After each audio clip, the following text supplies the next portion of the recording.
Bueno, bien chicos, arrancamos. Como estábamos contando, como estaba contando Diego, cuando estábamos planificando las clases de plástico teníamos dos opciones. O veíamos nada más el refuerzo de inyección, que es lo que le faltaba, o volvemos a atacar el tema por completo en lo que nos da la medida del tiempo, porque son nada más que 3 clases y para ver un tema tan complejo como plásticos es un poco corto. Pero decidimos tomar la opción de ir por ver de vuelta todo el tema. ¿Por qué?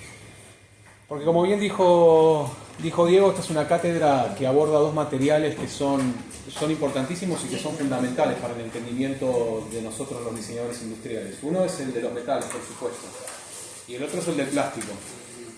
Metales es un mundo aparte, es un gran mundo, y plástico sin duda es el universo paralelo de los metales. Es un gran mundo, es un mundo que requiere mucha atención, es un mundo que requiere mucho análisis, es un mundo que requiere tomar decisiones que no sean azarosas, y para eso tenemos que conocerlo, ¿sí? No solamente conocer qué es un plástico, sino conocer qué tipo de tecnología podemos llegar a utilizar con qué tipo de plástico, qué tipo de procesos existen, qué nuevos plásticos están saliendo al mercado para cubrir determinado tipo de necesidades, ¿sí? Con lo cual nos pareció correcto empezar un poquito desde cero. Va a haber cosas que vamos a contar que ya las vieron, pero bueno, no les viene mal el repaso, ¿sí? Así que arrancamos con el teórico. Esto va a ser un punteo más o menos de lo que vamos a ver hoy. Por supuesto vamos a ahondar un poquito en lo que son las definiciones, en lo que es la clasificación. Apenitas vamos a contar un poco la historia de los plásticos y vamos a hacer mucho hincapié en la división de la tipología de los plásticos, ¿sí? Ya sean los 3 grandes grupos, termoplásticos, termoestables o elastómeros, no sé si los recuerdan. Bien. Y después vamos a ver un poco de alguna que otra característica de cada uno, al menos de los más importantes, sobre todo de los termoplásticos, ¿sí? Si alguien tiene alguna duda, me frena, levanta la mano, no pasa nada. Lo primero que vamos a tener que empezar a hacer es empezar a entender un poco la definición de plásticos. Y entender que cuando estamos hablando de plástico no estamos hablando de un material, estamos hablando de un estado, ¿sí? ¿A qué me refiero con un estado? Plástico, la etimología, viene una palabra antigua que significa moldeable o maleable, ¿sí? Así que plástico es un estado, ¿sí? Otra definición que van a poder encontrar es que plástico es un material carente de un punto fijo de ebullición y que a una X temperatura, a una determinada temperatura, va a cambiar de estado, de sólido a un estado más líquido o a un estado de fluencia. Ese estado líquido de fluencia lo que me va a permitir es poder verterlo o poder forzarlo dentro de una cavidad, que ese plástico o que ese material moldeable al enfriarse tome una nueva forma, ¿no? Cambie su morfología. Eso es plástico, es moldeable, es un estado. Ahora, nosotros lo que vamos a empezar a trabajar más es a empezar a hablar un poquito más con el léxico del polímero, ¿sí? Que el polímero sí hace referencia a un material específico. ¿Qué es un polímero? El polímero es un compuesto químico, ¿sí? Es una molécula. Pero no solo una molécula, sino una gran molécula, una molécula de gran peso. Y la característica principal de todos los polímeros es que es una molécula compuesta por largas cadenas, de cuya cadena, digamos, tiene un nodo, tiene un elemento particular que se repite siempre, que es el monómero, ¿sí? Y el monómero es una molécula orgánica de pequeña masa molecular. O sea, un polímero es un compuesto de un conjunto de monómeros. ¿Bien? El monómero, para que ustedes tengan una idea, tengan una noción, vieron que algunos plásticos están nombrados con el prefijo poli. Polietileno, poliestireno. Cuando dice poli es que ya precisamente es un polímero. ¿Por qué? Porque está compuesto de los monómeros. Ahora, el monómero de cada plástico inherente es, por ejemplo, del polietileno, el etileno. ¿Sí? Del poliestireno, el estireno, ¿sí? Siempre está el monómero ahí dando vuelta y forma parte del nombre del polímero. Ahora bien, esos monómeros, al formar cadenas, pueden formar varios tipos de cadenas. En este caso pueden formar 3. Las más importantes van a ser las cadenas lineales y las cadenas tridimensionales. ¿sí? ¿Y qué pasa cuando esos monómeros forman cadenas? Esa cadena, esa formación de cadena por medio de una reacción química se llama polimerización, ¿sí? Estamos conformando la nueva molécula, la gran molécula del polímero, ¿sí? Es una reacción química en donde los compuestos de bajo peso molecular, los monómeros, forman enlaces para dar lugar a una molécula de gran peso, ya sea de cadena lineal o de una estructura tridimensional. ¿Por qué es tan importante entender la cadena? Porque del entendimiento de la cadena, o sea, de cómo se forme la cadena, ¿no? Acá vemos un ejemplo esquemático. Monómero más monómero más monómero forman una cadena y la cadena conforma el polímero. ¿Por qué es tan importante que sea lineal o que sea tridimensional? Porque me va a determinar el tipo de polímero. ¿En qué? En dos grandes grupos. Me lo va a determinar en si es termoplástico, lineal, o si es termoestable, tridimensional. ¿Sí? ¿Se entiende hasta acá más o menos? Ahora después van a ver que vamos a empezar a hablar un poco de química, de partículas. No le vamos a dar mucha bola a los compuestos ni nada por el estilo. Simplemente es para que lo sepan, para que vean de dónde viene la raíz de todo el tema. Hay tres clasificaciones en el mundo de los polímeros. Tenemos los naturales, los artificiales y los sintéticos. Naturales, todos aquellos que se encuentran en la naturaleza.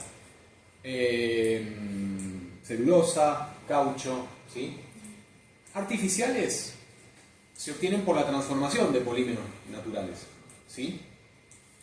Por ejemplo, la vulcanización, ¿sí? Un neumático vulcanizado parte de un natural, pero por otro proceso lo convierte en artificial, pero no deja de ser un polímero extraído de manera natural, ¿sí? Y los sintéticos, que son los que tienen preponderancia más o menos a partir de la mitad del siglo pasado, ¿sí? Un poquito antes. Que los sintéticos parten de la obtención de los hidrocarburos, ¿sí? O sea, estamos hablando de todo polímero que proviene del petróleo. ¿Bien? Se obtiene a partir de la polimerización de monómeros hidrocarburos, ¿sí? De origen fósil, gas, petróleo, etc. ¿Bien? Y como les decía antes, según el tipo de cadena que forman. Si son lineales, van a ser termoplásticos. Si son tridimensionales, termoestables. Y por último, los elastómeros, que son polímeros con viscoelasticidad, ¿sí? O sea, el polímero que tiene memoria, que es elástico, que yo lo deformo, que yo lo comprimo, y al descomprimirlo, al dejar de hacer esa fuerza, es un polímero que va a volver al estado en el que estaba antes. Importante, que es algo que igual van a ver que se va a ir repitiendo en algunas filminas, así les va quedando. ¿Qué es importante? Que el termoplástico es un fenómeno físico reversible, ¿sí? ¿A qué llamo reversible? Una vez que yo le di forma, ya sea por transformación o por transformación a un elemento plástico, por medio de calor, por medio de presión, yo puedo volver a deformarlo y ese polímero puede adoptar una nueva forma, ¿sí? ¿Cuántas veces es ilimitado? No, no es ilimitado, porque yo cada vez que lo voy transformando, ese polímero va perdiendo propiedades poco a poco. Entonces, las transformaciones nunca son ilimitadas, pero sí me deja transformarlo un número X de veces, que va a ser la principal diferencia con el termoestable. El termoestable, al formarse por medio de un fenómeno químico irreversible, una vez que el producto, está completamente conformado, no lo puedo volver a modificar. Después van a ver que los termoestables, por ejemplo, son casi imposibles de reciclar. Y digo casi por no decir imposible. Los termoplásticos son un poco más sencillos. Se moldean solo durante su formación. Estamos hablando de los termoestables, por supuesto, ¿no? Y al enfriarse, se entrelazan sus cadenas.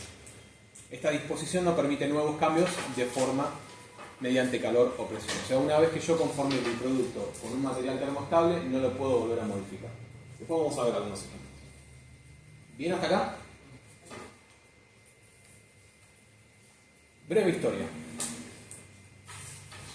Mediados aproximadamente del 1800, la humanidad empieza a experimentar con las bases de la química orgánica. Hubo un momento de la humanidad que se entendía a la química orgánica como toda química que partía de moléculas de organismos vivos. Hasta que más o menos a mitad de este siglo, alguien se dio cuenta que en realidad la química orgánica es toda química que contiene moléculas o que su característica principal es que contiene moléculas conformadas por dos elementos básicos, que son el hidrógeno y que son el carbono. Y ahí la palabra hidrocarburo también, ¿no? Una vez que descubrieron eso, se dieron cuenta que podían manejarla, con lo cual podían manipularla y podían generar la conformación o la creación de nuevos elementos, de nuevas materias, de nuevos polímeros, ¿sí? Modificando las cadenas, agregando cargas, agregando aditivos. Y es a partir de este descubrimiento que ya en la década o en el siglo de 1900, en el siglo XX, empiezan a aparecer, por ejemplo, los primeros polímeros sintéticos. Acá lo ponemos como ejemplo la baquelita, que es el primer gran plástico de uso industrial, y fue un descubrimiento sin duda revolucionario, ¿sí? Imagínense, antes de 1900 el plástico era casi inexistente. Vos hoy mencionaste el ejemplo del que se hacía con... ¿cómo era? Con leche, con la caseína de la leche.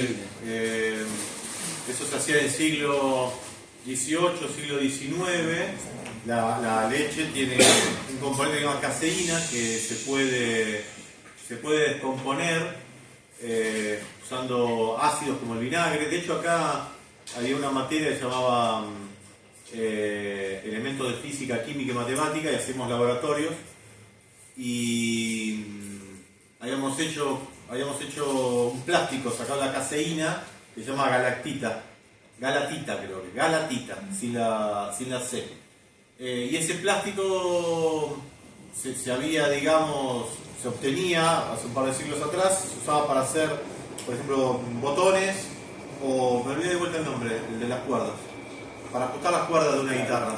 La clavija, la parte blanca, eso se hacía con galatita. Y si ustedes de hecho ven una guitarra o un instrumento de muchos años atrás, van a ver que tiene algo, uno lo ve y dice, che, pero esto es plástico. Sí, es plástico, pero porque se extraía de la caseína de los animales. Estamos hablando de 200, 300 años, sí, aproximadamente. Muy poca cantidad y costoso porque, no sé, de un litro de leche sacábamos un botón sacábamos. Con lo cual estamos hablando que hace 200 años, ponele que ya conocíamos la existencia de los plásticos, pero el mundo se movía entre maderas, metales, algún tipo de cerámica, ¿sí? No había una existencia como podemos llegar a tener ahora o como podemos llegar a tener si retrocedemos hace 100 años, ¿no? Que es cuando aparece este pequeño plástico que revolucionó un poco la industria, y es donde se empiezan a dar cuenta de decir, che, tiene un montón de ventajas, puede sustituir muy bien algunas otras cosas, puede llegar a ser económico en cierto sentido. Entonces acá podemos empezar a decir que empieza a haber una pequeña revolución con el uso e introducción de un nuevo material en el mercado, ¿sí? Más o menos también por entre medio de esta época se descubren nuevos procesos, se descubre la vulcanización, que era un proceso que confería nuevas propiedades y mejores propiedades a los cauchos que utilizaban, por ejemplo, los neumáticos, ¿sí? Entonces estamos empezando a ver cómo de a poquito el plástico empieza a tomar posición en nuestra sociedad actual. Y si se ponen o si se fijan, si quieren nos paramos en 1900, o sea, pasaron nada más que 125 años. Es un material recontra nuevo, pero que explotó de una manera impresionante. No sé, teniendo en cuenta que el metal lo venimos trabajando desde hace cientos, miles de años, la madera ni hablar. Entonces es un material realmente nuevo que revolucionó sin duda la humanidad. En 1930, asentamiento de la química orgánica y aparición de nuevos productos. Como dijimos, el hombre empieza a manipular, empieza a crear nuevos componentes por medio de la química. Aparece el periodo de la Segunda Guerra Mundial, que fue un periodo de pleno avance tecnológico, desafortunadamente por medio de una guerra, sí, pero fue un periodo de pleno avance y de pleno crecimiento, y todos los nuevos descubrimientos que aparecían, en este caso en relación al plástico, fueron tomados luego en la década de 1950, ya en plena Guerra Fría. ¿Por qué fue tan importante para el avance de los plásticos el periodo de la Segunda Guerra, que va del 39 al 45? Porque fue una fuente inagotable de nuevos insumos. Había escasez de materiales, y todos los materiales que había, ya que encima eran escasos, se destinaban todo lo que era la carrera armamentista, con lo cual había que salir a buscar nuevos materiales. Ahí empieza a haber un boom de lo que es la industria del plástico, ya que se dieron cuenta también que reemplazaba muy bien otros insumos. 1950 hasta más o menos principio del milenio, el avance en los desarrollos de los plásticos técnicos, ¿sí? El plástico cada vez empieza a tomar más peso en lo que es nivel industrial. Empieza a aparecer en las casas, ya no solamente en las industrias, ¿sí? Empieza a tomar cada vez más vida y cada vez más rol en la vida cotidiana de las personas. Y en la actualidad comienza a sentarse la nanotecnología aplicada a los polímeros y a su composición. Se buscan perfeccionar algunos compuestos y nuevos horizontes. Pero estamos hablando ya pura y exclusivamente de tecnología del material, ¿sí? Cosas que por ahí nosotros no nos metemos tanto, como sí es la química, como puede ser la química, perdón, pero sí sepan que constantemente los plásticos se están perfeccionando, salen nuevos componentes al mercado. Es como los metales, vieron que los metales pueden tener sus aleaciones. Bueno, los plásticos les pasa exactamente lo mismo, pueden tener modificadores, ¿sí? Que lo que hacen es modificar las propiedades y darle nuevas características. Un tema que vamos a pasar un poquito por arriba. ¿Y por qué digo un poco por arriba? No porque no le queremos dar el tiempo que realmente se merece, sino porque podría ser una carrera aparte el tema de la obtención de los plásticos. Los plásticos, por supuesto, se obtienen y se fabrican a partir del proceso de fabricación, de fabricación y de obtención de los hidrocarburos, ¿sí? Que lo podemos dividir en 5 grandes pasos. La primera, la localización y la ubicación de las materias primas, en este caso del petróleo y del gas, ¿sí? Una vez localizado, se extrae, se traslada hacia el cuarto paso, que es el refinado, y del refinado a los postprocesados, ¿sí? Ya a lo que es obtención y fabricación propiamente dicho de los elementos que nosotros necesitamos. Plásticos, nafta, gases, gasoil, diésel, ¿sí? Un subproducto del petróleo son los polímeros. Un esquema gráfico del proceso de obtención, que es más o menos el esquema de los 5 pasos, ¿sí? Y esto es un resumen de lo que es en sí el proceso de obtención. No vamos a ahondar demasiado, simplemente sepan, por supuesto, definición, etimología, cómo hacemos para obtener el plástico. Cigüeña, me acordé. Cigüeña. A la tarde no nos acordamos el nombre de la... Es un balancín, pero se le dice cigüeña. Así que, nada, solamente como para hacer un pequeño repaso de cómo se obtienen los polímeros que nosotros utilizamos para después fabricar los productos, ¿sí? Habla un poco de lo que es el petróleo, que es una mezcla de un montón de compuestos que debe procesarse, ¿sí? Debe pasar por la planta de refinamiento, en donde el petróleo pasa por una serie de pasos, ¿sí? Primero es calentado, el calor hace que los distintos componentes del petróleo vayan cambiando de estado. Por supuesto, los más livianos van a empezar a flotar, los más pesados van a quedar abajo, y va pasando por una serie de etapas de decantación, ¿sí? En una torre fraccionadora o una etapa de tope, ¿sí? Por supuesto, arriba quedan los gases, abajo quedan los elementos más pesados, y lo que va quedando en el medio, que es por un proceso de destilado, van siendo los distintos derivados. Ahí empiezan a aparecer las naftas, el diésel, y también empieza a aparecer un residuo que antiguamente no se le daba bola, hoy se le da mucha bola, que es el residuo del cual nosotros obtenemos la materia para los polímeros, ¿sí? o el polímero propiamente dicho. ¿Algo más con respecto a esto? No, digamos, normalmente la mayoría de los polímeros salen del petróleo, gasificándolo, sale de gas de petróleo, con lo cual se descomponen monómeros. Pero bueno, la verdad eso no lo vamos a hacer. Es un proceso químico muy extenso, es un proceso muy técnico, porque es verdad, esto pasa a través de un proceso de composición, descomposición, recomposición de nuevo. No, simplemente con que sepan de dónde se obtiene creemos que ya es más que suficiente. Lo que queremos hacer después más hincapié es que entiendan para qué se utiliza cada tipo de plástico, el tipo de tecnología y en qué conviene, en qué no usar los plásticos, ¿sí? Es nada más que un pequeño repaso. Como decía antes, como los metales pueden alearse, los plásticos pueden formularse, ¿sí? ¿Qué es que formula un plástico? O que formula un polímero en realidad.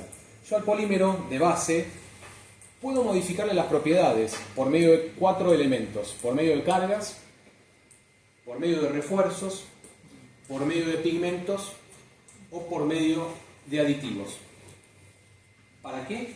Para dotar al polímero de una característica determinada. Si quiero que sea más resistente, si quiero que sea más o menos tenaz, si quiero que sea más elástico o menos elástico, si quiero que tenga un color determinado, si quiero que refracte la luz de una determinada manera, si quiero que tenga más resistencia a la tracción. Yo puedo irlos modificando por medio de estas 4 cosas. Ahora bien, cada una realiza una modificación puntual. Las cargas, el sentido que tienen es generar volumen en el polímero, ¿sí? Los refuerzos agregan resistencia al material. Los pigmentos, por supuesto, agregan color o cambian las propiedades de dispersión de la luz. Y los aditivos modifican parcial o totalmente, por lo general parcial, alguna de las propiedades que puede llegar a tener el polímero. Yo para generar una formulación no necesariamente tengo que tomar uno solo. Por lo general están los 4 a veces. ¿Sí? Buenas. Buenas, perdón, profe, ¿puedes salir un momento? Le quiero preguntar una cosa, por favor. Sí. Por favor, por favor. ¿Se entiende, chicos, hasta acá? Sí. Bien. ¿Alguna pregunta?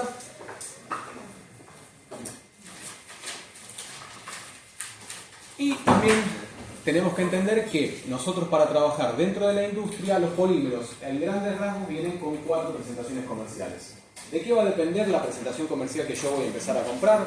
Del tipo de tecnología que necesite, del tipo de fabricación que yo vaya a usar, ¿sí? Del tipo de producto. Gránulos o pellets, cuando yo voy a usar algún tipo de inyección, por ejemplo. Resinas, ¿sí?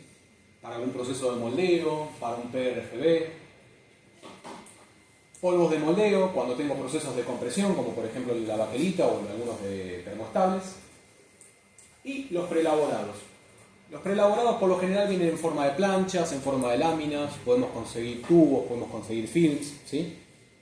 Un ejemplo muy claro de un preelaborado para la fabricación a nivel industrial es el de las planchas de plástico, por ejemplo. ¿Qué tipo de plástico?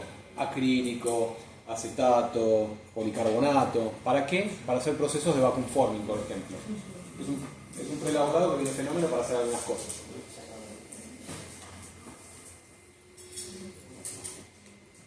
Acá vamos a tener 2 cuadros, que son cuadros comparativos, para tener un pantallazo general y que nosotros podamos reconocer a simple vista y de manera rápida qué características tiene cada uno y cómo se diferencian cada tipo de plásticos entre sí.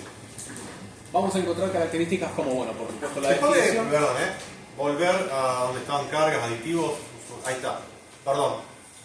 Si observan esa filmina de lo que les contaba Leo, fíjense que tanto cargas, refuerzos, pigmentos y aditivos tienen una finalidad de que normalmente el polímero, el plástico, como sale naturalmente una vez que está producido, es la materia base, digamos, pero carece, como todo material puro, de un montón de propiedades. Esto lo macheo con el cuatrimestre pasado con metales, que hacemos aleaciones, le metíamos aditivos a cualquier metal según la necesidad que teníamos, ¿no es cierto? Eso, si yo le sacara, por ejemplo, el refuerzo, podría estar hablando tranquilamente de pinturas. Las pinturas, todas tienen cargas, todas tienen pigmentos y todas tienen aditivos, porque la pintura base adolece de un montón de propiedades que hay que irlas agregándoselas. Entonces, lo que sucede con los polímeros es lo que también sucede con los metales. Tienen determinadas propiedades, pero de acuerdo al uso específico que vamos a usar, le tenemos que cambiar la carga, cambiar los pigmentos y cargarle a los aditivos. Una ABS que se usa, por ejemplo, para un teclado, no tiene la misma carga, pigmento y aditivos. Sabemos los pigmentos, el pigmento es color. Pero el tema son las cargas y los aditivos, un teclado, que la carcasa de una multiprocesadora. Porque tenemos diferencia de temperatura, tenemos diferencia de uso, tenemos diferencias de esfuerzos. Acuérdense, esfuerzos primer cuatrimestre, ¿sí? Así que siempre tengan en cuenta eso. Los plásticos, cuando ustedes vean polipropileno, vamos a pensar en el polipropileno como pensamos en el acero. Tenemos un montón de aceros. ¿Cuánto? Y tiende al infinito, porque depende la mezcla que yo le haga. Bueno, acá no pasa exactamente lo mismo. Disculpale. No. Buenísima la aclaración. Gracias, estoy aprendiendo. Voy a tratar de que te contraten. Ni anhelo de ser titular de una cátedra. Algún día voy a llegar. Bueno, volviendo un poquito al tema de las características de los tres. Les decía que armamos este cuadro con Diego para que tengan un pantallazo rápido que les pueda indicar bien cuáles son las características de cada uno de los grupos y además que puedan ver también del mismo pantallazo las diferencias que hay entre cada uno de los tipos de plásticos, ¿sí? Así que nada, esto es algo que léanlo, lo voy punteando un poco muy por arriba, pero esto es algo que preferiría que después ustedes tranquilos lo lean con calma. Va a estar subido el teórico, después no creo que llegue a la noche, pero ya mañana lo voy a... Tiene que corregir una o dos pavadas, ¿no? Corrijo dos. Sí, había algo que estaba invertido, que ahora lo vamos a revisar, pero quédense tranquilos que va a estar subido. Definición, por supuesto, un tema importante, qué es un termostable, qué es un termoplástico y qué es un elastómero, ¿sí? Acuérdense, básicamente el termostable es lo que se cura con calor y después no vuelve a modificar su forma. Termoplástico, polímero que yo aplicándole calor y fuerza puedo volver a transformarlo. Y elastómero, polímeros con alta elasticidad, que se deforman y regresan a su forma original luego de aplicar un esfuerzo. ¿Cómo es la obtención? Mediante polimerización en presencia de calor y presión. Sí, el termostable por lo general siempre va a necesitar de un reactivo, no solamente del frío como para solidificar. Termoplástico, sintetizado por polímeros de adición o de condensación. Y los elastómeros, generalmente por copolimerización de polímeros, a veces en presencia de un curador o de un catalizador, lo mismo que los termostables. Procesos productivos que admite cada tipología de polímeros, ¿sí? Como el termostable puede llegar a ser la compresión, la colada. El termoplástico o los termoplásticos son los que tienen mayor cantidad de procedimientos o de tecnologías que admiten el tipo de plástico. Acá vamos a encontrar la inyección, la extrusión, el soplado, el rotomoldeo, el vacuum forming y seguimos. Ya después lo vamos a ver bien en profundidad en la clase que viene. Y los elastómeros, moldeo por compresión, extrusión, algún tipo de calendrado también. Recuerden que el que más procesos productivos admite siempre es el termoplástico. ¿Qué características generales tiene cada uno?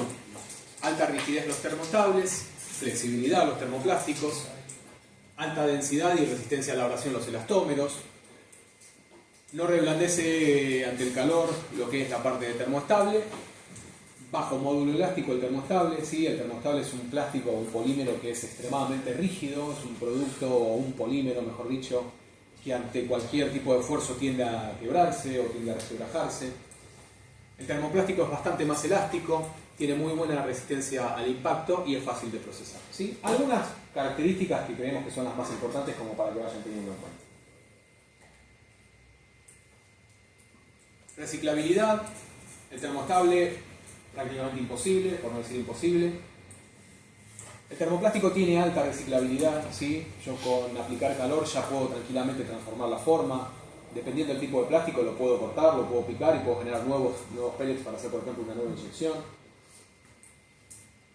No pierden muchas propiedades, pero ojo, lo que les decía al principio, que no pierdan muchas propiedades no quiere decir que después de procesarlo 40, 50 veces el plástico sigue siendo el mismo. Más, va a llegar un momento que no va a servir más, pero se puede un par de veces generar un reciclado. Y los elastómeros generalmente son difíciles, pero dependiendo del tipo de polímeros puede llegar a existir el caso de que pueda llegar a hacer un reciclaje. Hiciste una aclaración, Diego, a la tarde que estuvo buena con el tema del reciclado. Sí, sobre el reciclado. Nosotros como diseñadores tenemos que entender algo. Se durmió mal. ¿Viste, Leo? No despierta, no está cansado. Nunca despierto a un estudiante. Yo no sé qué le pasó a la noche, los problemas que tiene. Si viene aquí se duerme, se duerme. No me molesto para nada. Les decía. Claro, porque vos tenés la voz muy pareja y yo grito. Habla y me dijo aburrido de una forma muy Lo que pasa es que tengo el micrófono incorporado. Viste, yo digo buenos días y grito, es así. Pero me acostumbré de tantos años de dar teoría, pero el problema es que este techo es bajo y retumba. A veces me doy cuenta. Pero bueno, volvamos. Si yo me cuido a dormir, ahora también me voy a dormir. Tema de reciclaje. Entiendan algo, y les va a sonar polémico, pero reciclar es malo. Es decir, el reciclaje es cuando uno hace la ecuación de gasto energético y ahorro energético por reciclar. En el caso de los plásticos nos va bastante mal. Distintos, por ejemplo, de otros metales. El aluminio, acuérdense, no quiero volver a la teoría del aluminio, pero que era muy caro de obtener y muy barato de reciclar, porque calentándolo, por 700 grados teníamos aluminio.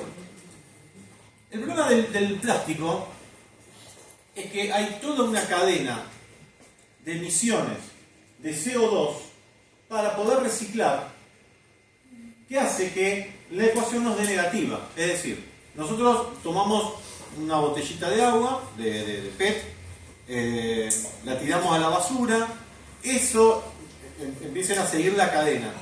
Tiene que ir a una planta de separación, ya empiezo a tener transporte, en la separación empiezo a tener gastos, tengo compactación, tengo peleteado, o sea, hacerlo hacerlo chips. Necesito mucha energía para eso, calentarlo y hacer lo que es propiamente el reciclado. Necesito energía de vuelta para ese reciclado convertirlo en pellets. Necesito energía para volver a transportarlo al lugar donde, por ejemplo, voy a inyectar y hacer el producto nuevamente. Es decir, hay un tema tremendo con el plástico, que es la ley de la termodinámica, ¿no? Algo entre más beneficio tiene, siempre alguna contra tenemos. Es un material tan económico, tan versátil, y nos cuesta tan poco desecharlo, nadie se preocupa por tirar una botellita o un vasito de terropor a la basura, que tenemos un problemón. El planeta no lo tiene, el planeta ni sabe que estamos parados arriba, nosotros tenemos un problemón que ya no sabemos qué hacer con el plástico, porque el 90 y pico % del plástico no se recicla. Termina en países del cuarto mundo, acumulándose, literalmente haciendo montañas, haciendo islas de plástico que están flotando en el medio océano, y literalmente en barcos que se llevan los plásticos con el sello para reciclar a Timbuktu, y que en el medio de la alta mar hacen y lo tiran ¡Uy! Se cayó.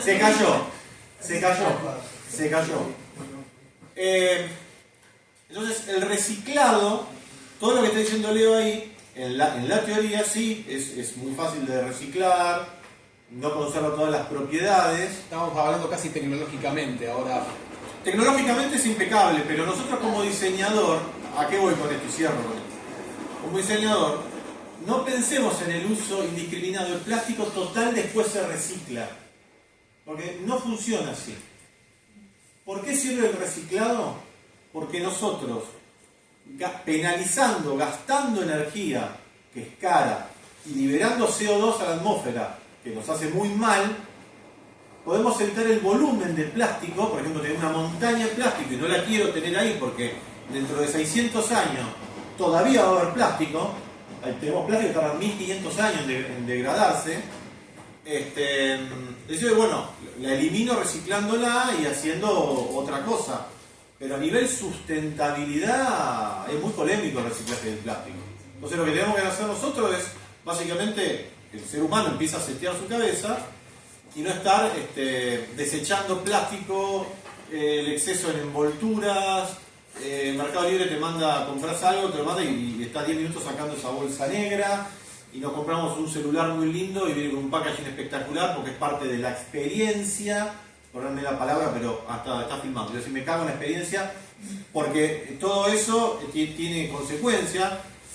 Esta cátedra no es ecologista. Cuando hicimos esta cátedra, hablo de Leo y yo, no somos ecologistas, no nos gusta la ecología, pero sí nos gusta mucho, porque se sabe la sustentabilidad, que no es lo mismo que la ecología.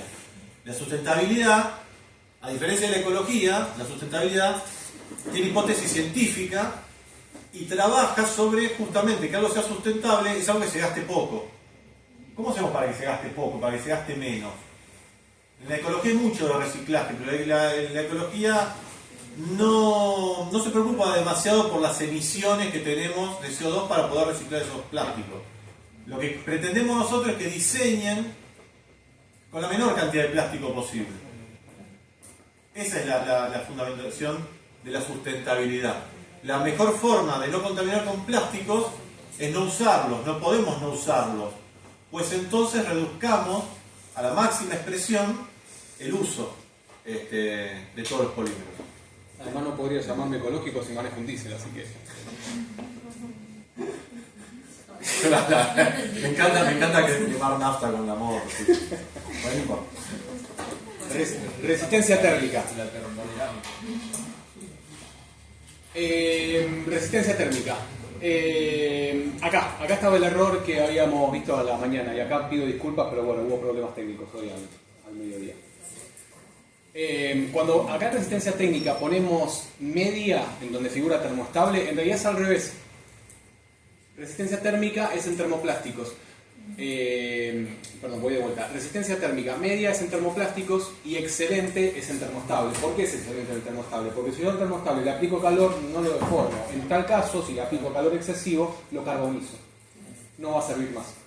En cambio, la del termoplástico es media. Se banca un poco el calor, cuando el calor pasa a su punto de fusión, empieza a deformarse de vuelta. En caso de los elastómeros, queda en el medio. No es ni tan buena como la del termoestable, no es media, o sea, es un poquito más que la del termoplástico. En durabilidad vamos a tener que el termoestable es extremadamente duradero, es extremadamente sólido. Ahora después vamos a ver un par de ejemplos de termoestables. No sé cómo pueden ser, por ejemplo, los teléfonos de baquelita, que lo hablábamos con Diego. Hay teléfonos de estos expuestos en el museo que tienen, qué sé yo, cuánto tiempo tienen. Yo tengo uno en mi colección. Yo colecciono productos de diseño antiguo y tengo uno que es exactamente igual que este. Lo hubiera traído, mira, qué lástima. Lo traigo la semana que viene, pero ahí lo veo. Claro, total vamos a seguir viéndolo. Pero a lo que voy es que son extremadamente duraderos. Hoy me preguntó a la tarde si yo lo usaba el teléfono. Que lo puté idea. Diego usaba el telégrafo. Claro. Ya vas a ver. El auto tuyo es el Bora, ¿no? Se compró escrito. No. Sin ralladura. No. Resistencia térmica ya lo habíamos visto. Durabilidad, extremadamente duradero los termoestables.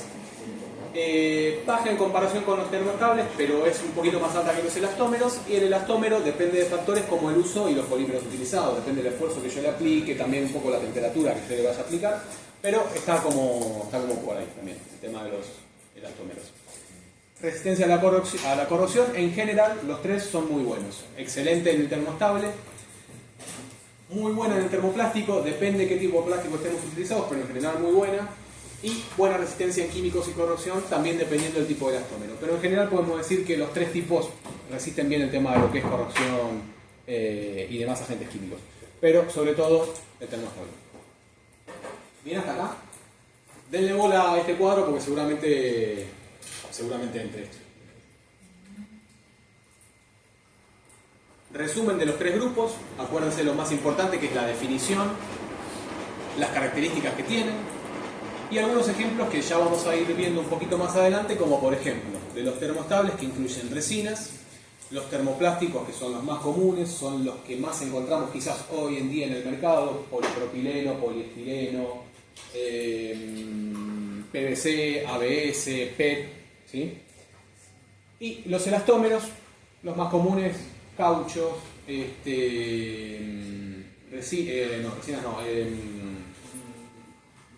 ¿Elastómeros? Fue la palabra, siliconas, algún otro así No, común, no. como que el gran grupo siempre es el caucho y la silicona de los Cauchos que, bueno, siguiendo al principio Leo hablábamos un poco de la galatita, que era un plástico natural. En la naturaleza hay plásticos y uno de los más que se ha usado realmente masivamente, todavía se usa en menor medida, pero hasta la Segunda Guerra era la única forma de obtener neumáticos, era con el caucho natural, sale de un árbol.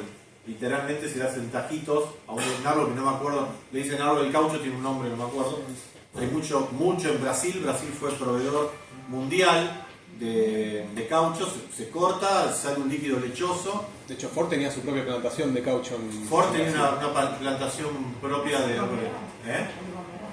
Podría ser. Me suena, pero no estoy seguro. Sí. Podría ser. Y si es gomero y viene de goma, cerraría más. Tiene lógica, sí. Tiene lógica. Sí. Y esa era la única forma de poder fabricar neumáticos para autos, solamente se sacaba del árbol hasta la Segunda Guerra, que los alemanes, los nazis, como le cortaron el suministro de Brasil, del gomero, muy bien, del árbol del gomero. Le cortaron el suministro de Brasil y se quedaron sin caucho natural. Los tipos inventaron el caucho sintético, que es el que se usa hasta hoy en día. Arremos tanques, decía. Diego, TPE es lo que se usa para los cables, ¿no? Para el revestimiento de los cables. ¿Cuál? El TPE. ¿Dónde lo estás viendo? Abajo, en las torres. No, el que se usa para recubrimiento de los cables es el PVC. El TPE tendría que averiguarlo para que se usa, no me acuerdo en este momento. Ok. ¿Estamos hasta acá? Nada, vean que hay un montón de tipos de polímeros, hay algunos que se nos escapan. Resumen de lo que son los termostables, esto me da el pie para empezar a hablar de dos termostables que son quizás los más interesantes como para empezar a ver acá en profundidad, pero recuerden, está lleno de esto. ¿Para qué nos va a servir? Para entender un poquito cómo se comportan y para ver qué características nos van a dejar. Ahora, si de repente nos encontramos que estamos trabajando en una industria del plástico, el mundo va a ser completamente distinto, ¿no? Va a ser muchísimo más amplio. Pero con los ejemplos que vamos a ver creo que van a estar bien. El primero, baquelita. Descubierto e implementado hace unos 100 y moneda de años. Es el primer plástico completamente sintético y termostable del mundo. Al menos utilizado de manera industrial, ¿no? Creado a partir de la reacción del fenol y formaldehído, no les vamos a preguntar cosas de química ni nada por el estilo. Es un material duro, resistente al calor, a los solventes y a la electricidad. Y, por definición estricta, como todo termostable, no se puede fundir ni remodelar una vez que se endurece. ¿Sí? Los mangos de las ollas, de las sartenes, productos como el teléfono, los autos de los 50, 60 tenían todos los accesorios tipo perillas. Algunos volantes también venían en baquelita. Las térmicas viejas de baquelita. Vienen portalámparas de baquelita porque son muy buenos aislantes eléctricos. No sé si hay algún ejemplo. No, se sigue usando en muchos productos donde realmente se debe usar un plástico, pero la temperatura es un problemón. Hoy en día, por ejemplo, el tema de las térmicas, que hoy ya son están hechas con termoplástico porque bajaron mucho la temperatura, pero durante un tiempo donde ya había termoplástico se seguía usando baquelita por el tema de la temperatura, no se derrite la baquelita. Si le metes temperatura reacciona como una madera, no se derrite, en un momento empieza a carbonizar, si lo pasás. Y con las mangos de las sartenes y las ollas, que las de mala calidad, son de algunos termoplásticos con mucha carga, para que no se derrita muy fácil, pero los que son de una calidad media para arriba se sigue usando baquelita básicamente porque no se derrite. Los tapones de la luz, de la baquelita, no. No, los tapones eran de cerámica. De cerámica, ¿no? Pero estoy seguro que la tapita que tenía esa tapita negra sí era de baquelita. En Argentina los productos que se hacían hasta la década del 60, estoy hablando hace tantos años atrás, o sea, hace 75 años atrás, o 65, lo que sea, y acá casi todo era de baquelita. Había muy poca industria de termoplástico. Muy poca industria de termoplástico. Aparte de los autos, igual la siguen implementando, pero la baquelita. Sí, la baquelita se sigue usando en algunas partes específicas, sobre todo las que tienen que tener resistencia al calor. Sí. Pero igual ya está ganando el mundo del termoplástico. Y todos los componentes de los autos casi. Los soportes de los radiadores son de termostables, por ejemplo. También porque tienen mucha carga, soportan el calor que transmite el radiador y se lo bancan bien. Así que sí, hay bastantes componentes en el industria automotriz que son de termostables.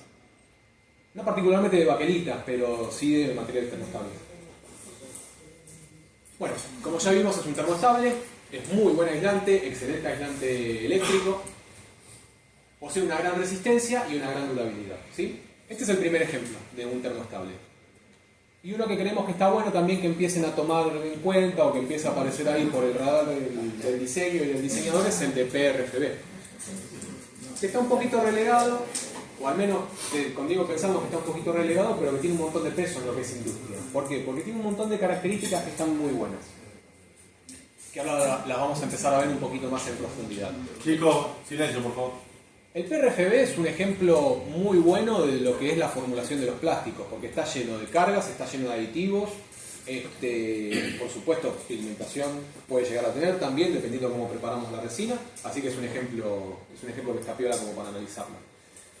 Es un material que está compuesto de dos elementos, ¿sí? Por un lado la resina, que es una resina poliéster, y por el otro lado la carga, que es la fibra de vidrio, ¿sí? Es un material ligero, es muy resistente a la corrosión, el calor, la electricidad y el impacto. Es fácil de moldear en formas complejas, lo que lo hace ideal para usos en industria náutica, automotriz, de la construcción, etc. Es impermeable, es ligero, está bueno, es mucho más rígido. Por lo general, cuando estamos diseñando con un tipo de tecnología de PRFB, siempre tenemos que generar un refuerzo, que son refuerzos que se pueden adicionar, se pueden adhesivar, pueden tener refuerzos metálicos. Es una tecnología muy interesante, ¿sí? Para usarse. A la tarde poníamos el ejemplo del justicialista que se hacía acá en Los autos Argentina. hechos con fibra de vidrio. Corvette en la década del 60, el Dodge Viper también de carrocería fibra de vidrio, Náutica utiliza un montón, todo lo que son los cascos están hechos la mayoría están hechos en fibra de vidrio o muchos están hechos con fibra, así que es una tecnología que está bastante interesante. Después la próxima clase ya la vamos a ver un poquito más en profundidad.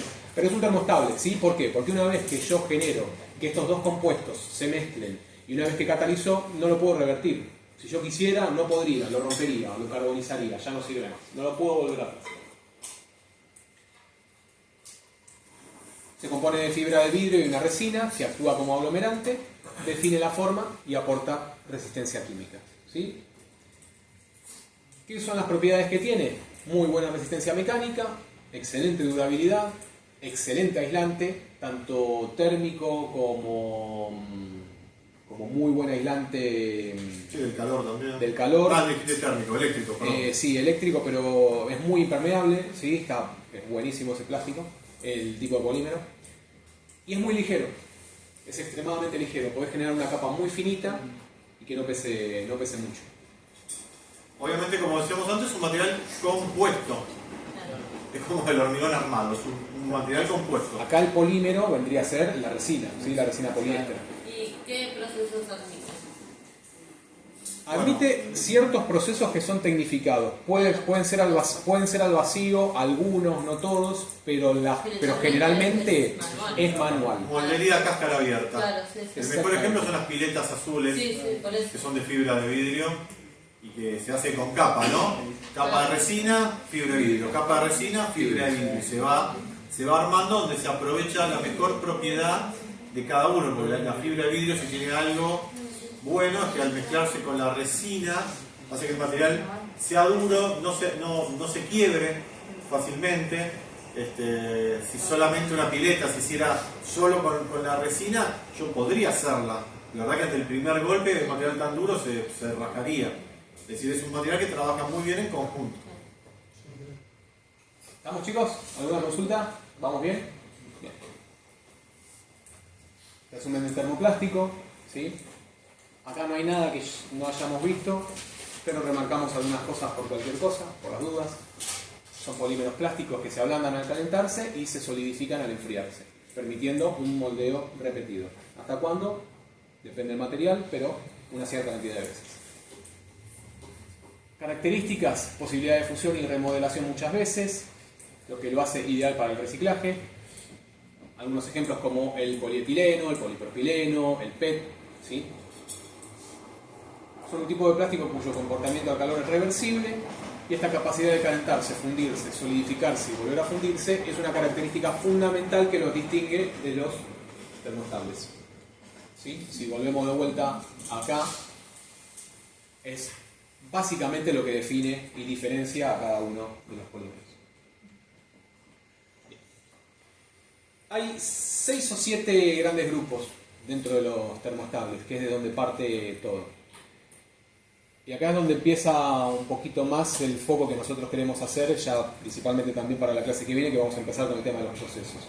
Queremos empezar qué plástico está bueno para qué tipo de proceso, para determinado tipo de proceso, ¿sí? Por ejemplo, polietileno. Tenemos la nomenclatura, hay 2 tipos, el de alta y el de baja densidad, y se puede usar principalmente para bolsas, envases de detergente, tuberías de agua, películas, cajas y canastos industriales. El ejemplo impecable que diste hoy, el de la botella de lavandinas. Polietileno. Y son característicos de todo tipo de envase soplado, ¿sí? O sea, que ya el mismo material me está un poco definiendo la tecnología que yo voy a usar, ¿sí? ¿Vieron procesos de plástico? No se sabe, después lo vamos a ver, pero saben la diferencia entre soplado e inyectado soplado. Sí. La botellita de Coca-Cola, Claro. Inyección soplado. primero está inyectada, el canuto inicia la preforma y después está soplado, y esto está directamente soplado como si Esto fuera es, una bolsa. esto es extrusión soplado. Exactamente. Se extruda la forma, se cierra en un molde, se sopla y se obtiene la forma. La misma forma, el mismo sistema como se hacen los asientos de los colectivos y de los trenes, esos asientos grises, se hacen de la misma manera. Es lo mismo, exactamente. Pasamos al segundo ejemplo, el polipropileno. Este es todo un mundo, chicos. Hay 10 millones de objetos que se hacen con polipropileno. Tiene una característica que está muy buena, que es un material que puede permitir abisagramiento. O sea que si yo tengo que diseñar una bisagra desde una misma inyección, lo puedo hacer. No va a ser eterna, pero una cantidad bastante interesante de veces me va a permitir el abisagramiento. ¿Vieron las carcasitas de los anteojos, por ejemplo? Bueno, esa bisagrita. Usos comunes, hay 5, 6, 7 acá. Sepan que son un montón. Tapas de botellas, sillas, contenedores de alimentos, aptos para microondas, juguetes, baterías de automóviles, las carcasas. Este mundo es infinito. Ya después lo vamos a ir viendo un poquito más cuando nos metemos en las tecnologías de los termoplásticos, como por ejemplo la inyección, que es un material que está impecable para hacer un proceso de inyección. ¿Sí? ¿Bien? Tengan en cuenta algo súper importante, que por ejemplo el polipropileno es apto para alimentos. No todos los plásticos son aptos para alimentos. El polivinilo de cloruro, que lo va a ver más adelante. Nunca usen PVC para hacer algo con alimentos. Exactamente. No lo usan. Sí, lo usan. Conté que en los 80, no sé si fue Villa del Sur, que sacó una botella de agua mineral hecha con polivinilo de cloruro, con PVC. Los frigoríficos lo usan. Tiene mucha migración, muchísima migración. Además del cloro que es tóxico. Los frigoríficos lo usan un montón. Para economizar, para no gastar en poliuretano. Que es mucho más caro. Mucho más caro. Cuando tienen los inspectores, hacen el cambio rápido a PVC para que se note blanca. Y los empleados son todos primos, ¿no? Es un primo que vino a visitar. Y después vuelven a poner la otra. Tantos primos que tiene. Bueno, el famoso PVC, cloruro de polivinilo. Los tipos más comunes que vamos a encontrar son para caños y tuberías, ¿sí? Ventanas y marcos, revestimiento de cables, ¿sí? Las tarjetas de crédito están hechas con PVC y algún que otro tipo de suela de calzado, con un PVC que se conoce como expandido, ¿sí? Pero el característico siempre es el de los tubos o el de la perfilería. Cualquier rayo ultravioleta eso le denigra, lo degrada.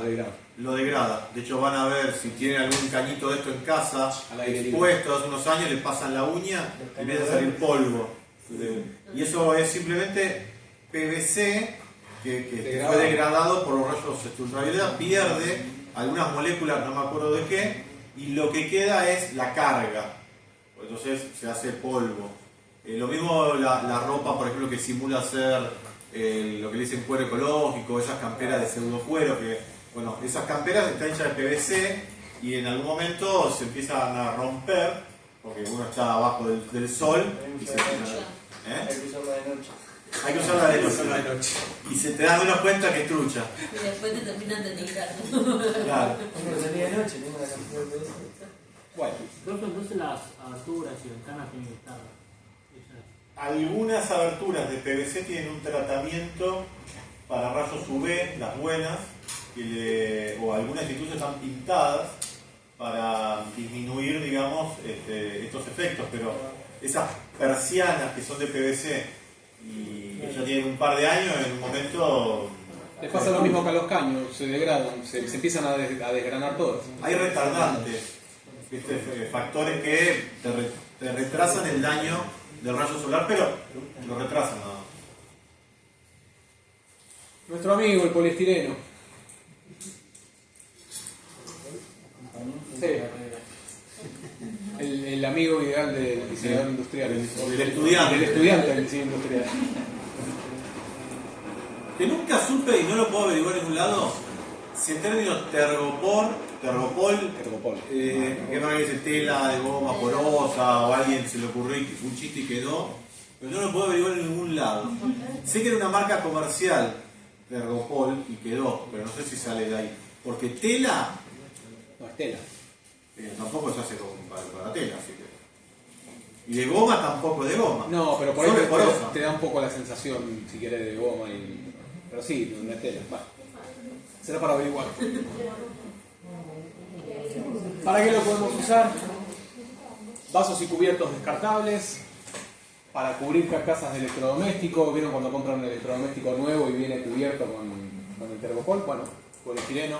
Los vasitos de café. Los vasitos de café, los cachitos de helado. El polifán. El polifán también, se lleva muy bien con lo que es alimento. Aislación térmica cuando está expandido. Y para display de productos. Ya después esto igual, no se preocupen, lo vamos a ver un poquito más en profundidad.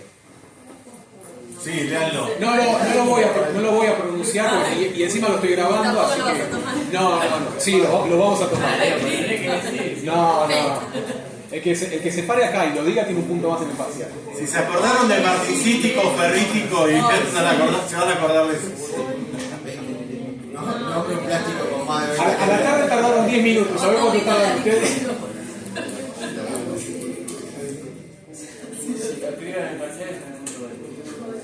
PET, chicos, PET. Bueno, silencio. PET. Uso común, la típica, las botellitas de agua. Envases para termoformados, fibras textiles, cintas magnéticas o blister de productos que se pueden usar con tipo vacuum forming, ¿sí?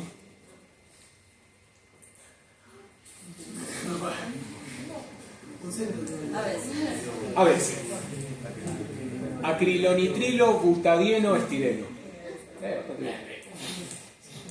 ¿Para qué lo uso? Se usa mucho como carcasa. Muchos productos que ustedes ven, valga la redundancia, con forma de carcasa, están hechos de ABS. Tienen muy buenas propiedades mecánicas, muy buenas propiedades elásticas. Muchos componentes de plástico de los vehículos están hechos con ABS, los paragolpes están hechos con ABS, panelería está hecha con ABS, los ladrillitos Lego, algunas carcasas de electrodomésticos, la de... Vos habéis dicho a la tarde, ¿no? Esta es de ABS. Esa carcasa es ABS. La mayoría de los teclados, las carcasas de electrodomésticos, teclados, mouse, todo es ABS. También se puede usar poliestireno, pero la mayoría de las carcasas son de ABS. Le da muchísima resistencia, es un muy buen plástico para la mouse, teclados, son todo ABS. Y algunos muebles plásticos, ¿sí? Todos estos plásticos, estos termoplásticos que fuimos nombrando, están nomenclados, tienen un código de identificación de resinas. El PET, que es el número 1, polietileno de alta densidad, el PVC, el polietileno de baja densidad, el polipropileno y el poliestireno. Y después hay una categoría que es otros, que engloba todo el resto de los termoplásticos. ¿Para qué nos sirve esto, que es el RIC o el RIC, que es el código de identificación de resinas? Sirve para identificar el tipo de plástico que está fabricado o con el que está fabricado un envase o producto. Este código, que va del 1 al 7, ¿sí?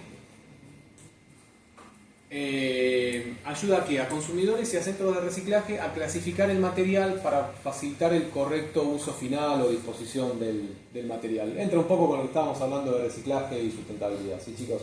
Es más o menos la nomenclatura como para entender para qué es cada plástico y cómo puede llegar a reutilizarse en una eventual nueva vida que pueda llegar a tener ese material, ¿sí? Como le dijimos, no todos son reciclables. Hay algunos productos que van a ver que están hechos con termoplástico, pero que no tienen ningún tipo de número. Eso es porque muchas veces los plásticos, como tienen cargas y tienen aditivos, realmente el material base con el que está hecho cada plástico se pierde. Con lo cual no termina siendo ni uno ni otro, con lo cual la disposición final o el reciclaje se tornaría un poco engañoso, un poco mentiroso, porque no estás reciclando polipropileno, estás reciclando una parte de polipropileno con un montón de cargas o con un montón de aditivos. Así que, nada, sepan que es más que nada para una, entre comillas, correcta disposición final. ¿Algún ejemplo de qué proceso productivo podemos usar con qué tipo de plástico en los termoplásticos? Podemos usar PET con inyección, polipropileno también con inyección, extrusión con poliestileno de alta densidad, vacuum con el de baja densidad, termoconformado con el propileno también, un termoformado, ¿sí? Podemos llegar a usar. Es una pequeña intro como para ya ahondar un poquito más la clase que viene, lo que van a ser procesos productivos y tecnologías productivas. Eso, ¿por qué hay distintos procesos? Es una obviedad porque cada producto necesita un proceso productivo diferente. Pero ¿por qué se usan determinados plásticos para determinados procesos?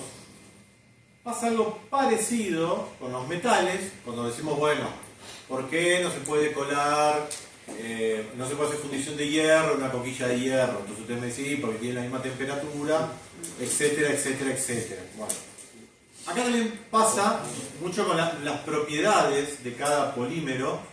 Por ejemplo, cuando yo tengo que rotomoldear un plástico, yo no puedo utilizar cualquier plástico que ante el calor se descomponga y se degrade ante la gran temperatura que necesita el rotomoldeo. Entonces uso un poliestireno que se la recontrabanca con altas temperaturas y tiene una flexibilidad posterior para los productos, llámese tanques de agua. Imagínense un tanque de plástico en el techo, hecho de ABS, totalmente rígido, que cuando alguien lo patea o lo da una patada, se raja y empieza a perder agua. Pero, por ejemplo, tenemos plástico que nosotros lo calentamos, quizás ya lo hayan hecho el año pasado. Uno lo quema y gotea, y otro plástico, uno lo tocaba con el papel y forma hilos, y otros plásticos no forman hilos. Eso, cuando uno está sometido a determinados procesos, como por ejemplo la inyección o la extrusión, hay plásticos que no permiten esos procesos. Se rompen, se comportan mal adentro de la inyectora. Hay plásticos que no se pueden soplar. Si uno hace una bolsa y le inyecta aire, se rompe adentro, se cristaliza. ¿Sí? La clase que viene vamos a ver procesos la mayoría son todos procesos de conformación, porque para los procesos de transformación ya hablamos de preelaborado, ¿no es cierto? Un vacuum forming, algo el vacuum, el mismo soplado, también de transformación, porque ni porque es polémico porque, porque la bolsa sale del PET, así que no es polémico. Bien. ¿Queda algo? Sí, queda... elastómeros, ¿no? Bueno, esto es un cuadro, sí, queda elastómeros. Un cuadro comparativo que en realidad lo que hace es abreviar un poquito las características que ya estuvimos hablando. Creemos que es más práctico para que después ustedes lo repasen al momento de estudiarlo.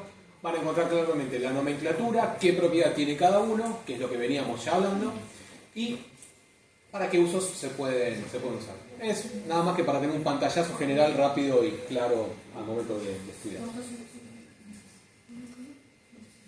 Y ahora sí, elastómeros.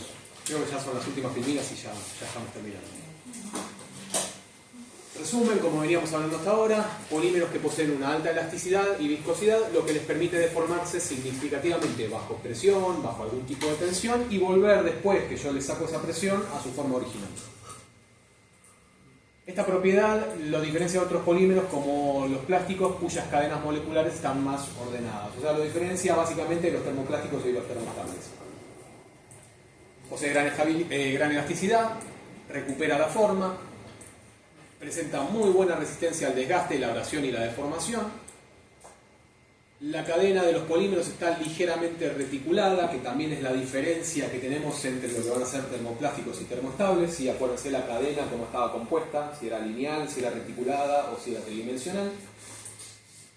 Muy buena resistencia química y térmica y son muy buenos aislantes, tanto de calor como de electricidad.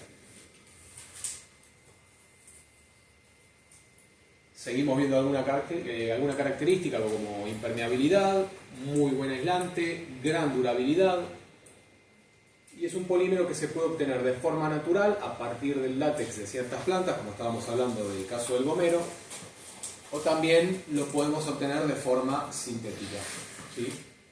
E incluso lo podemos llegar a obtener también, es uno de los productos que podemos obtener de las tres formas, porque también lo podemos obtener de forma artificial por el proceso de vulcanización también, así que es un material realmente muy versátil, muy bueno. El ejemplo más claro es el de las cubiertas de los coches, pero se pueden hacer gomas, bandas, infinidad de productos podemos llegar a obtener. El otro gran elastómero dentro de los grupos que estábamos hablando, la silicona. Es un polímero sintético compuesto principalmente por silicio, oxígeno, carbono e hidrógeno. Su estructura molecular única, con una cadena de átomos de silicio y oxígeno alterados, le confiere propiedades físicas y químicas muy distintas a lo de los polímeros orgánicos tradicionales. Es elástico, tiene cierto nivel de plasticidad, se usa mucho en la industria alimenticia porque no genera contaminantes, no tiene migración, es muy buen aislante térmico, ¿sí? Es resistente a las altas temperaturas, lo que decía, es muy elástico, es muy buen aislante eléctrico, es impermeable y es de baja toxicidad. Se usa mucho en los moldes, en las mangas, vieron que ahora vienen también unos tipos de guantecitos que son de silicona para sacar las cosas que están en el horno o que tienen mucho calor, así que es un plástico que está bastante interesante también.